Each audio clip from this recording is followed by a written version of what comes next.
And so now it's time to actually talk about the actual trip to Ireland.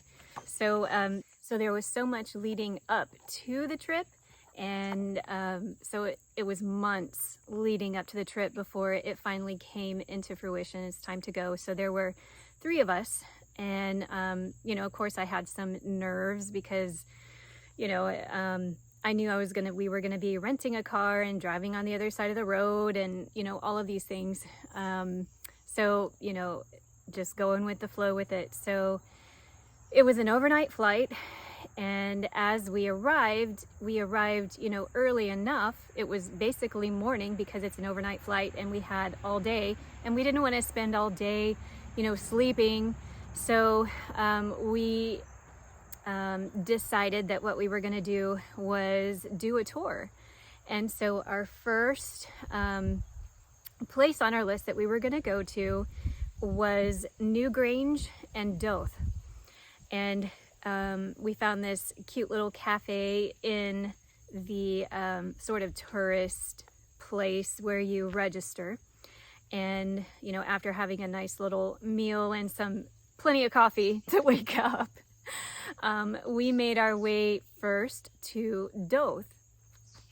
And it was with a tour group, and this was amazing. So what we sort of did was purposefully lag behind the group so we could sort of feel into the energies and sort of do as we were guided to do.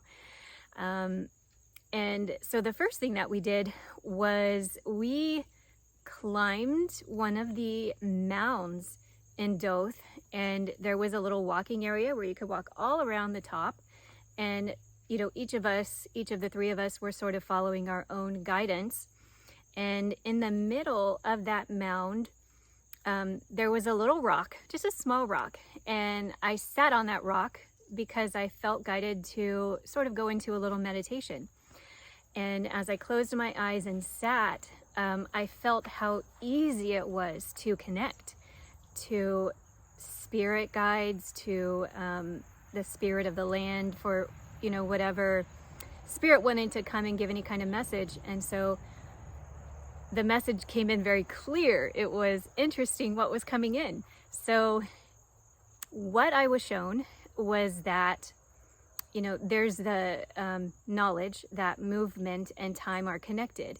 And I had connected physical movement with time, but what they were showing me is that mental movement is connected with time, and that you can still your mental movement to exit the time matrix.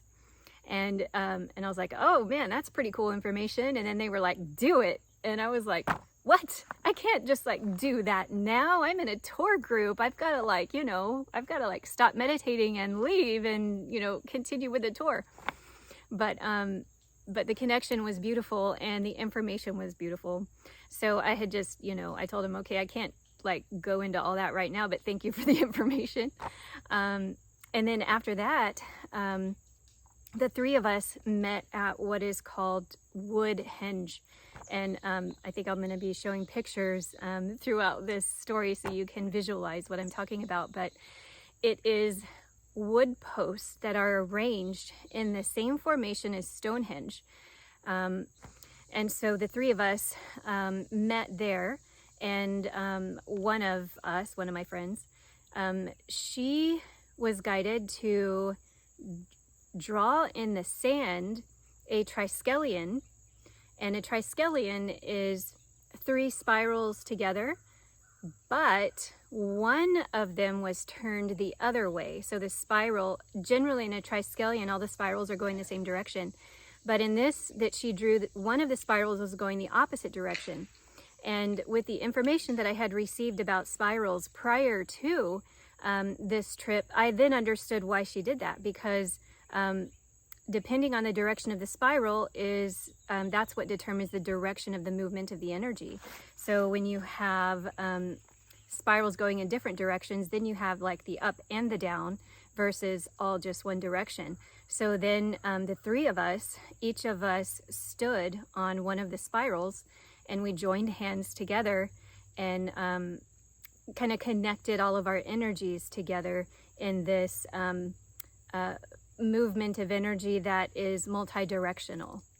So as we were leaving Dowth, there was, we were again lagging behind in the tour group, which was, felt really fun.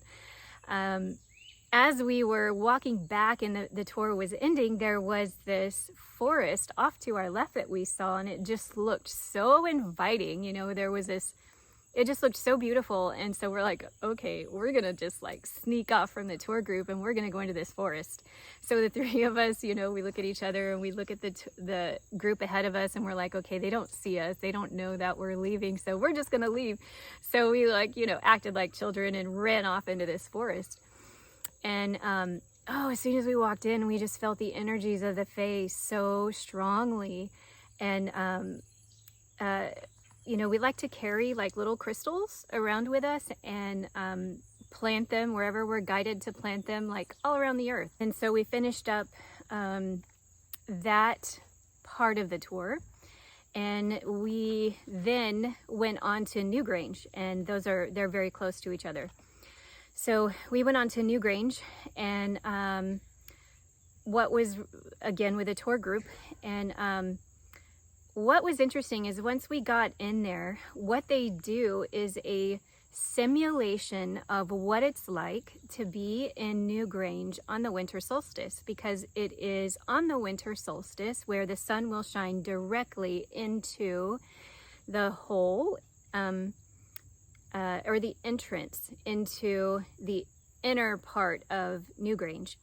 So what they'll do is they'll take you in, and they'll begin to dim all of the lights where it's completely dark, and then they'll start shining in a light that simulates the sun on the winter solstice. So the three of us are standing in there with the group, and what was so interesting is that as I was looking around inside and feeling the power in that place, feeling the energy that the stones carry, that ancient knowledge, I felt like I was tapping into one of the sort of purposes of what it was built for. But first I'm going to share this. So I shared with you the spirals that I drew prior to the trip. You see this infinity, this like repeating infinity. So as I looked up, as we're standing in there, I see that same symbol of the infinity spiral going over and over, repeating. It was like up on, if you go into New Grange, you'll see it if you look up in one of the chambers. And I thought that was so cool. But what I had received that, and I'm sure that there's, this is my own experience, and, many other people will have their own experiences, and I'm sure there's plenty of information out there about it.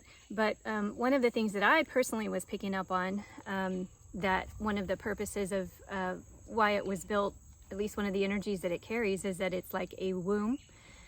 And, the female womb is like, I guess you could call it like a portal to bring in spirit into matter, right? So what I was seeing, what New Grange is that it's like a meeting of heaven and earth, and you can use it to sort of spirit travel or visit other realms, that it's easier, like that location and the energies there makes it easier to sort of travel beyond and have an experience or retrieve information and bring it back. Yeah, so pretty much that's what I was receiving and feeling about that place.